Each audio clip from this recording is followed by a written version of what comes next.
ఉమ్మడి కర్నూలు జిల్లాలో నరేంద్ర మోడీ పర్యటన వ్యతిరేకిస్తూ నంద్యాలలో సిపిఐ సిపిఎం ప్రజా సంఘాల నిరసన చేపట్టారు. Go back Modi, Modi down down అంటూ నినాదాలు చేశారు. స్థానిక పద్మావతి నగర్ నుండి గాంధీ చౌక్ వరకు నిరసన ర్యాలీని కొనసాగించారు.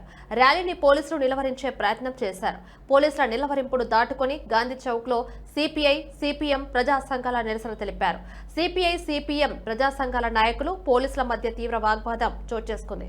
సిపిఐ సిపిఎం ప్రజా సంఘాల నాయకుల అరెస్టుతో గాంధీ చౌక్ లో ఉద్రిక్తత వాతావరణం నెలకొంది.